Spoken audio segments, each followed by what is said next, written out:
Boa noite para você que acompanha o resumo do dia, o podcast do NSC Total. Eu sou Eduarda Hillebrand, me acompanhe para ficar por dentro das principais notícias desta terça-feira, 10 de agosto.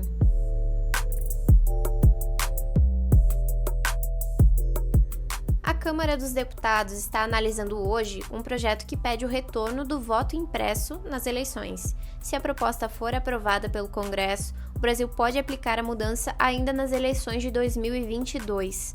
A PEC, proposta de emenda constitucional, que determina a impressão de uma cédula de papel com o voto da urna eletrônica, ainda precisa ser aprovada em segundo turno na Câmara antes de ir ao Senado. O texto havia sido rejeitado em comissão especial, mas mesmo assim foi ao plenário. Esse comboio que já está se movimentando e você já acompanha com a gente agora às 8 horas e 41 minutos, o comboio previsto para passar na região do Congresso Nacional. Amanhã, antes dessa votação, foi marcada por tensão entre os poderes lá em Brasília. Acompanhado de ministros e parlamentares, Bolsonaro assistiu ao desfile de veículos do Exército em frente ao Palácio do Planalto. Cerca de 40 blindados, caminhões e tanques da Força de Fuzileiros da Esquadra passaram em comboio. O ato foi visto como uma tentativa de pressão ao Congresso para a aprovação do voto impresso.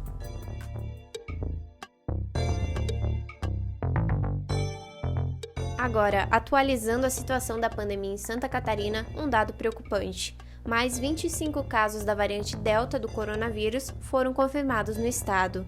Com isso, são 36 casos confirmados em 20 cidades. Por enquanto, 4 dessas contaminações são consideradas de transmissão local. Elas ocorreram em Joinville e em Balneário Pissarras. Essa variante é altamente transmissível e explica o aumento de casos em países onde a pandemia já estava sob controle. A lista de cidades você confere no NSC Total.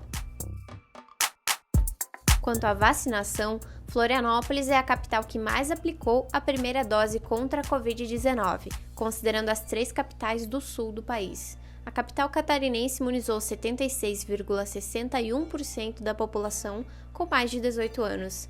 Em Porto Alegre, o percentual foi de 75% e, por último, Curitiba imunizou 72% dos adultos.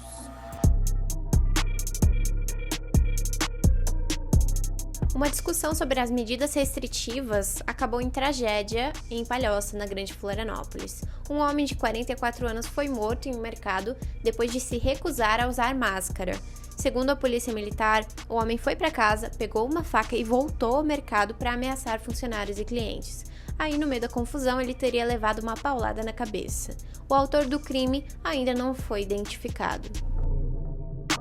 E você lembra do acidente no qual um caminhoneiro arrastou por mais de 30 quilômetros um casal de motociclistas na BR-101? Então, ele teve o pedido de liberdade negado pela Justiça pela 3ª vez. Ele responde pelo homicídio de Sandra Aparecida Pereira e tentativa de homicídio contra Anderson Antônio Pereira, o casal que estava na moto. A promotoria de Itajaí entendeu que não há justificativa para soltar o caminhoneiro, que segue em prisão preventiva. A Prefeitura de Florianópolis e o Procon Municipal notificaram 12 operadoras de plano de saúde. O motivo? Os órgãos solicitaram explicações sobre a exigência de consentimento dos maridos para que mulheres possam fazer a inserção do DIU, o dispositivo intrauterino. Os convênios têm prazo de 5 dias para se manifestarem. O podcast Resumo do Dia do NSC Total está disponível nas principais plataformas de áudio e também no YouTube. Mais informações você confere nos links que estão aqui na descrição e também no nosso portal. Até mais!